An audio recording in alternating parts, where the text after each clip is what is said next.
Salut tout le monde, c'est Arthur de Paradise Vaping. Aujourd'hui on se retrouve pour une revue d'une box qui est de chez Dovpo, qui est la MVV. Donc vous la recevrez dans un packaging comme cela. Donc sur la façade avant vous aurez en couleur silver brillant la synoptique de la box. Ensuite le modèle MVV. Sur la tranche du dessus vous aurez Dovpo, qui est la marque. Sur les tranches du côté, rien. Dessous, Dovpo. À l'arrière, le scratch code d'authenticité. La marque, les normes, leur site internet, ainsi que les normes de sécurité pour la box. Donc ensuite, quand vous ouvrez la boîte, comme ça, donc vous retrouverez à l'intérieur un manuel d'utilisation avec donc en anglais et en chinois. Donc vous avez ici les dimensions de la box, ses caractéristiques, l'utilisation de la façade à LED, comment elle fonctionne, je vous expliquerai tout à l'heure. Et à l'arrière la même chose mais en chinois. Voilà pour ça. Ensuite ici vous avez les plages de wattage en fonction du potentiomètre et donc en fonction aussi également de votre valeur de résistance que vous mettez sur votre box. Alors en fonction de votre résistance vous avez les watts qui sont, la puissance qui est adaptée. Donc ici en anglais et pareil de l'autre côté en chinois. Ici vous avez un certificat d'authenticité avec un tampon pour vérifier que c'est bien une originale. Ici vous avez une petite carte pour les accus, donc pour vérifier si vos accus sont bien wrappés. Donc ils le font de plus en plus dans les box maintenant parce que pour éviter tout problème avec vos accus. Ensuite la box bien sûr je l'ai déjà utilisée et elle sera emballée dans ce petit film plastique. Et donc voilà, moi ici je l'ai en version black. Hop. Donc elle se compose, donc la box on n'a plus besoin. Donc voilà, donc elle est très jolie. Donc sur la façade du dessus vous avez la marque Dovpo. Ensuite ici vous avez une petite rainure avec deux vis. Donc, et un effet de rainure comme ça. Enfin, ici comme ça on le voit pas trop mais au toucher on le sent. La matière est plutôt caoutchouteuse. Sur la façade arrière, de l'autre côté nous avons des trous de dégazage pour les accus. Sur la tranche du dessus, le bouton switch qui est très bien camouflé avec le reste de la box. L'écran OLED avec 4 petites LED pour afficher votre indicateur de batterie. Et le potentiomètre comme la R233 de chez Outside. Sur le dessus vous avez un pin 510 monté sur ressort pour que tous vos atomiseurs soient flush. Ici le modèle MVV. Sur la tranche ici, je ne sais pas si vous allez le voir, vous avez les normes qui reviennent ici qui sont très bien camouflées, ainsi que Open qui indique par où s'ouvre la trappe AQ. Donc la trappe AQ est alimentée par 4 aimants de très forte puissance. Aucune, on les sent pas du tout quand vous l'avez en prise en main, ça bouge pas, rien du tout, c'est nickel, la finition est très bien faite.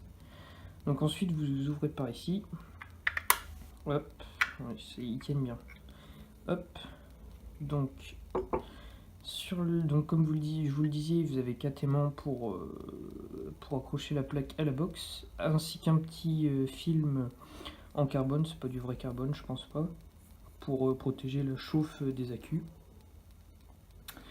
Donc voilà, ici un petit bandeau pour mettre vos accus pour faciliter pour les enlever, pour les recharger, même s'ils sont bien accessibles comme ça, mais ça vous permet mieux de les reprendre. Autrement au niveau de la finition elle est très bien faite.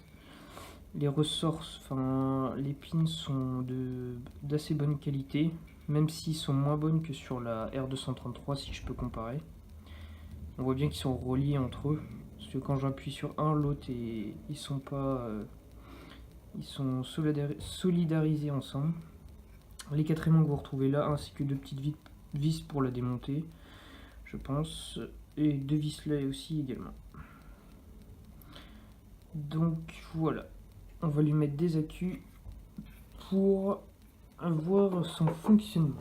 Donc voilà, on en revoilà avec les 2 accus. Donc ici, pour moi, pour ma part, c'est des Hellfest en 18650. Donc vous avez les indications de polarité ici et ici. Donc ici c'est le moins vers le haut. Allez, mince. Du coup, hop, comme ça. Donc, vous voyez, vous servez de la bandelette comme ça. Vous la passez là. Hop, ici, vous la repassez ici. Et donc là, c'est le moins. C'est comme ça. Mince, j'ai mis les deux. Je me suis trompé. Ici, le hop, comme ça. Le plus ici. Et donc bien sûr elle a toutes les sécurités c'est une box électro, donc elle a toutes les sécurités, court-circuit, inversement des polarités des accus et tout ce qui va bien. Ah, merde là. Voilà. Donc voilà, ensuite vous retranchez comme ça, vous voyez les aimants sont très forts et puis là, hop. Donc 5 clics pour l'éteindre et 5 clics pour l'allumer. Donc là, quand je reste appuyé, là j'ai pas d'accu, mais quand je reste appuyé, on voit les 4 LED, donc ça veut dire que mes batteries sont chargées à fond. Et ensuite, chaque point correspond à un quart des 2 batteries. Donc quand vous serez à 80%, il manquera une barre et ainsi de suite. Donc moi pour ma part, j'ai remarqué qu'arriver à 2 barres, elle donnait plus trop de puissance par rapport à la 233 qui arrive mieux à gérer, je trouve, les accus, la décharge des accus. Et ici le potentiomètre que vous pouvez bouger à l'aide de l'ongle, tout simplement. Hop, voilà. Il se bouge très facilement, comme les R233. Je la compare beaucoup les R233 parce que ça y ressemble beaucoup au niveau de l'utilisation.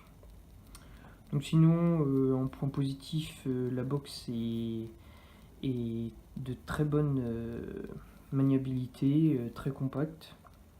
Elle fait pas mal au niveau des arêtes car c'est arrondi et comme je vous le disais au toucher c'est assez caoutchouteux, c'est très agréable. J'ai pris cette version là parce que les autres versions la peinture s'effaçait, celle-ci il me semble pas que ça s'efface et c'est très agréable.